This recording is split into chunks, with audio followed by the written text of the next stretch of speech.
Olá, paz e bem.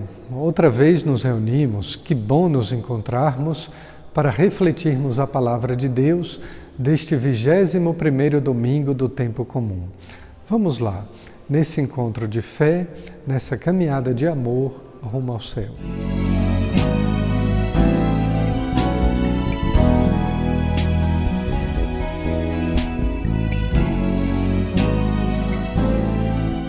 Proclamação do Evangelho de Jesus Cristo segundo Mateus. Naquele tempo, Jesus foi à região de Cesareia de Filipe e ali perguntou a seus discípulos: Quem dizem os homens ser o Filho do Homem? Eles responderam: Alguns dizem que é João Batista, outros que é Elias, outros ainda que é Jeremias ou algum dos profetas. Então Jesus lhes perguntou: E vós, quem dizeis que eu sou? Simão Pedro respondeu: Tu és o Messias, o Filho do Deus vivo. Respondendo, Jesus lhe disse: Feliz és tu, Simão, filho de Jonas, porque não foi um ser humano que te revelou isso, mas o meu Pai que está no céu. Por isso eu te digo que tu és Pedro, e sobre esta pedra construirei a minha igreja, e o poder do inferno nunca poderá vencê-la. Eu te darei as chaves do reino dos céus. Tudo o que tu ligares na terra será ligado nos céus. Tudo o que tu desligares na terra será desligado nos céus. Jesus então ordenou aos discípulos que não dissessem a ninguém que ele era o Messias. Palavra da salvação.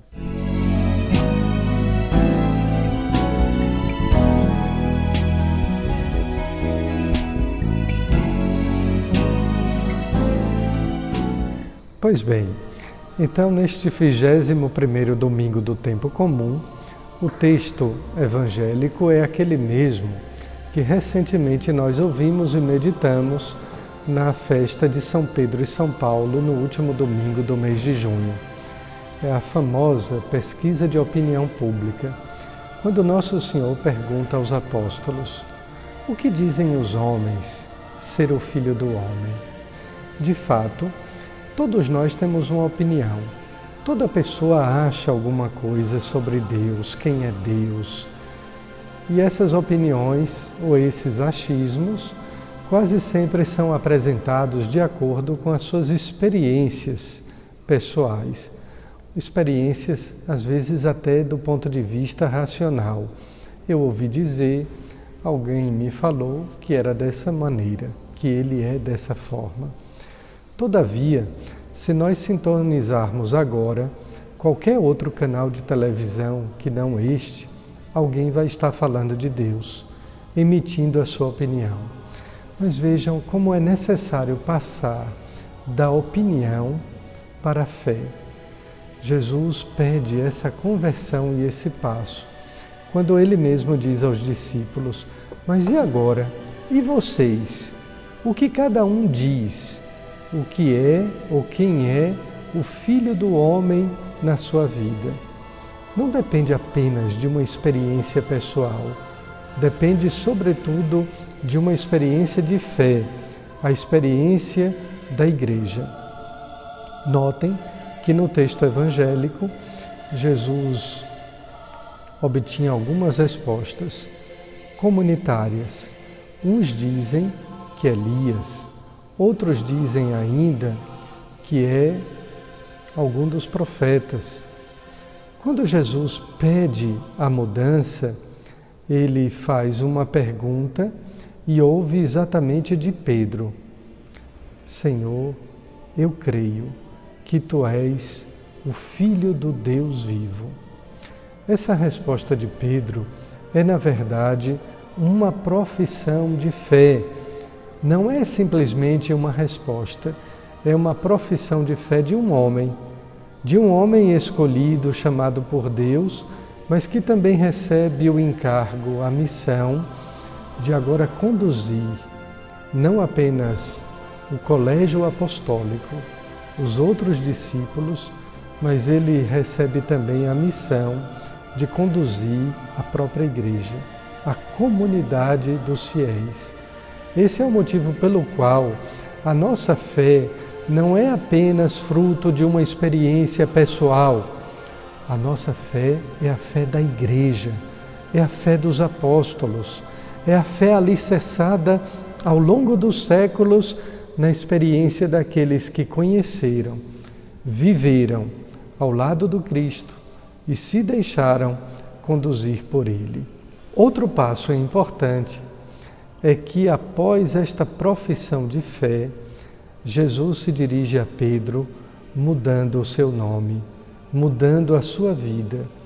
O nome tem a ver com a nossa missão. O nome não significa apenas quem eu sou, mas o que eu faço, o que eu realizo. E Jesus diz: agora, doravante, não será chamado apenas de Simão, mas será Pedro, a pedra firme sobre a qual a Igreja está apoiada, a pedra de testemunho de fé. Mas a gente não pode esquecer que a pedra angular da Igreja não é Pedro. A pedra angular da Igreja é o próprio Cristo. Tu és Pedro, e sobre esta pedra edificarei a minha Igreja. Mas não foi realmente Pedro quem mais tarde negou a Jesus? Se arrependeu, voltou atrás, desembainhou a espada?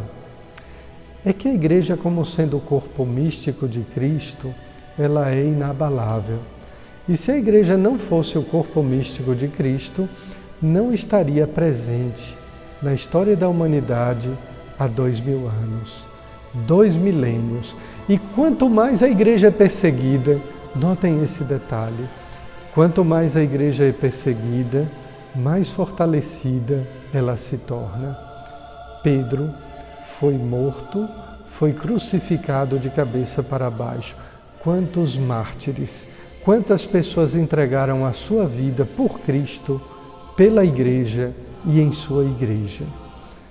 Pedro, apesar de ser humano, apesar de ser vulnerável, de pecar e de se arrepender, é aquele que se torna a pedra de unidade da Igreja Católica, representado até os dias de hoje na pessoa do Papa.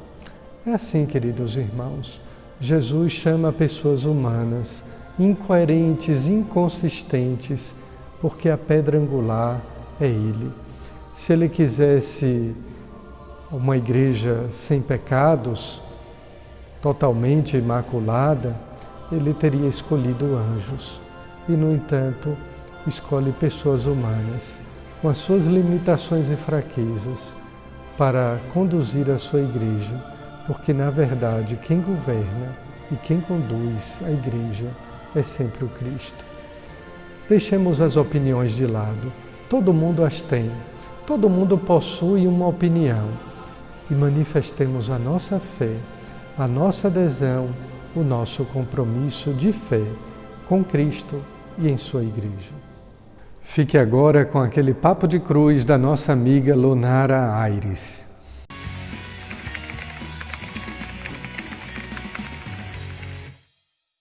Oi, gente, está começando mais um Papo de Cruz, um programa de todo o coração do nosso bispo Dom José Rui, e hoje eu estou aqui para falar com vocês uma coisa super especial, super importante e que tem queimado o meu coração. Em um momento de oração, Deus me dizia: a fonte onde você busca a água diz muito sobre a pessoa que você é. A fonte que você busca a sua água de beber diz muito sobre a pessoa que você tem se tornado, sobre a pessoa que você tem formado. Você é a única pessoa responsável pelo condicionamento positivo da sua vida. Isso não é papo de coach, isso não é papo de pessoa de terapia ocupacional, de pessoa que quer te ajudar de uma maneira apenas humanística. Isso é palavra do Evangelho.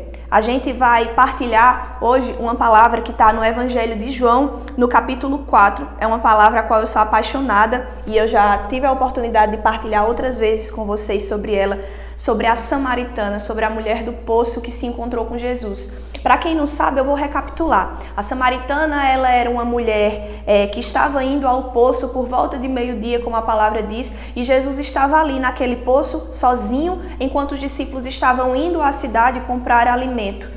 E normalmente os judeus e os samaritanos, eles não se relacionavam, eles não se falavam. E Jesus chega para aquela samaritana, nesse primeiro momento já, para quebrar um paradigma, mas por um bem maior, por uma causa maior. E daí eu convido você agora a pegar a sua palavra, abrir a sua palavra no Evangelho de João, no capítulo 4, e a gente vai só passar o versículo, só partilhar um versículo, o versículo 15. Disse-lhe a mulher: Senhor, dá-me dessa água para que eu não tenha mais sede, nem tenha que vir aqui para tirar mais. Palavras da nossa salvação. Glória a vós, Senhor. Eu peço que você, se puder, medite nessa palavra, não só nesse versículo, mas no capítulo 4 inteiro, que é uma passagem linda. E daí eu quero falar com vocês uma realidade. A mulher samaritana era uma mulher acostumada a se trocar por qualquer coisa. Todo esse versículo mostra Jesus dialogando com ela e tentando apresentar as verdades do reino, inclusive falando sobre a questão dos maridos que ela tinha e que não eram dela. Quando Jesus pede para ela chamar o marido e ela diz que não tem marido. E nesse momento eu quero falar a você que quando a mulher samaritana, ela encerra uma parte do diálogo dela falando com Jesus: Senhor, dá-me de beber dessa água para que eu não tenha que voltar e buscar mais. A mulher samaritana não está falando apenas da água física, nesse sentido material que a gente está falando. A mulher samaritana está falando da água espiritual. A mulher samaritana está falando sobre o romper com todas as suas cadeias, sobre o romper com tudo aquilo que lhe prendia numa visão e numa vida extremamente humana. Nós somos humanos, nós estamos na terra, mas nós somos chamados a antecipar o céu, a viver a santidade e a viver de acordo com aquilo que Jesus nos propõe, que Deus, nosso Pai, nos ensina e nos propõe em toda a palavra desde o Antigo Testamento. Quando ela diz: Senhor, dá-me de beber dessa água, é como um clamor, é como um grito da alma da mulher samaritana pedindo ajuda a Jesus para que ela não precise buscar mais as águas nos poços que não fazem bem a ela. E aí, depois dessa partilha, eu quero perguntar a você: quais são os poços que você tem buscado água? Quais são os poços que você tem buscado encher os seus reservatórios? Quais são as pessoas poços? Quais são os ambientes poços que você tem se disposto a estar? Onde é que você tem trocado? Onde é que você tem dado o seu valor? Pelo que você tem dado o seu valor? Nesse encontro, a mulher samaritana entende, é como se as escamas dos olhos da mulher samaritana pudessem cair e ela pudesse entender o verdadeiro valor dela. É como se ela pudesse entender que ela sozinha, ela não conseguiria nada. Ela sozinha, ela não conseguiria se livrar do pecado, dos erros, das falhas, de tudo aquilo que ela já vinha sendo condicionada na vida dela. Mas à medida que Jesus chega, conversa com ela, mostra a realidade do reino, Jesus mostra que o poço que é Ele, a vida eterna, vale a pena. E eu quero dizer a você, não importa de onde você já bebeu as águas, não importa quais águas você já consumiu, não importa as pessoas que você permitiu que fizessem você se tornar a pessoa que você é hoje, com as falhas que você tem hoje, com os pecados, com os espinhos que você tem hoje. Você só precisa lançar-se para frente, olhar para frente e aceitar a água da vida, porque a água da vida, ela é reparadora. Jesus, ele não entra em cena para deixar nenhuma haste solta. Jesus, ele não entra em cena para trabalhar pela metade. Ele só consegue compreender totalmente a nossa vida como um plano perfeito. E é isso que ele quer fazer. Ele quer te dar a água da vida. Então, pare de buscar água nos poços que não constroem o reino em você. Se afaste de pessoas e de ambientes que destroem um ambiente de santidade em você, que destroem o jardim que Deus construiu em você, porque pela força do Espírito você é capaz de vencer toda e qualquer provação, dificuldade e espinho na tua vida. Amém? Então é isso, eu encerro mais um Papo de Cruz aqui, eu volto na próxima semana para partilhar um pouquinho mais com vocês. Até mais!